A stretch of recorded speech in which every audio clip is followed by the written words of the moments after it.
లింగం యాదవ్ గారు మాట్లాడుతున్నారు బీసీ రిజర్వేషన్ల గురించి.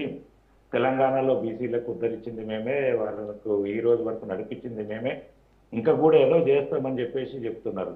అసలు ఇక్కడ కాంగ్రెస్ పార్టీకి రేవంత్ రెడ్డి గారి సర్కార్కు ఒక విధానపరమైన నిర్ణయం లేదు. బీసీలను ఎలా మోసం చేయాలి, దగా చేయాలి, వాళ్ళను మాయ మాటల మత్తులో దించి ఓట్లు వేసుకోవాలనే ఉద్దేశం తప్ప ఫస్ట్ జీవో తీసుకొచ్చారు 42% రిజర్వేషన్ అని.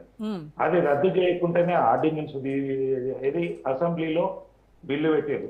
మళ్ళా అది బిల్లు పాస్ కాకుండానే గవర్నర్ దగ్గర ఉండగానే ఆర్డినెన్స్ తీసుకొచ్చారు. మళ్ళీ ఇవన్నిట్లలో అంటే అది రద్దు చేసిన ఇది కావాలి, దేని మీద కేంద్ర నిర్ణయం తీసుకోవాలి, దేని మీద మాట్లాడాలి అనేది. మరి ఇక్కడ అసెంబ్లీలో పెట్టినప్పుడు మీరు అపోజ్ చేసి ఉండొచ్చు, మీ నాయకులు, మీ ఎమ్మెల్యేలు, బీజేపీ ఎమ్మెల్యేలు. మేడము ఒకటి, బీసీ 42% రిజర్వేషన్ కావాలి అనేది అందరం కోరుకున్నదే, అందరు పార్టీలు కోరుకున్నదే, అందరము దానికి మద్దతు ఇవ్వాల్సిందే.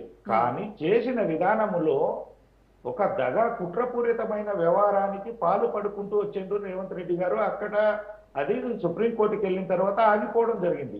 ఇది 9th షెడ్యూల్లో పెట్టాలంటే దాంట్లో ఉండాల్సిన అంశాలు ఏంటి, దాంట్లో డిస్కస్ చేయాల్సింది ఏంటి, మనం కేంద్రం దగ్గరికి వెళ్ళి ఎలా రిప్రజెంటేషన్ చేయాలనేది చేయకుండా ఎంతసేపు నాటకాలేసుడు, డ్రామాలేసుడు, మాయ మాటలు చెప్పుడు, మత్తులో దించుకోవడము, ఓట్ల పరంగా ఉపయోగించుకుందాం బీసీలను అనేది రేవంత్ రెడ్డి గారు ఆడిన నాటకానికి అక్కడ పులిస్ స్టాప్ పడితే దాన్ని బీజేపీ మీద రుద్దడానికి ఇప్పుడు లింగం యాదవ్ గారు లాంటి వాళ్ళు కాంగ్రెస్ పార్టీ వాళ్ళు మాట్లాడడం జరుగుతుంది.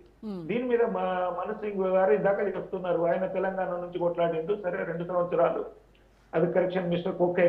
ఆయన బీసీ రిజర్వేషన్ మీద కొట్లాడినప్పుడు తెలంగాణ ప్రభుత్వం నుంచి ఫీజులు ఎంత తీసుకున్నాడు, దాని మీద రేపు పొద్దున మేమైనా మీరైనా ఇన్ఫర్మేషన్ యాక్ట్ ప్రకారం తీసుకుందాము, ఎంత ఫీజులు పే చేశారు తెలంగాణ ప్రభుత్వం నుంచి, తెలంగాణ రాష్ట్రం నుంచి, అవన్నీ కూడా చూద్దాము. ఇది ఉద్యుక్తి పుట్టానికి తెలంగాణ గురించి, తెలంగాణ సమాజానికి సేవ చేయడానికి ఆయన ఏమి ఫ్రీగా లేడు, ఆయన చెయ్యడు. సుప్రీంకోర్టు ఆయన ఫీజు ఎంతనో తెలుసు, ఆయన లెక్కలు ఎంతనో తెలుసు, ఈ విధంగా అదనంగా కూడా ఆయన లాభపడతాడు.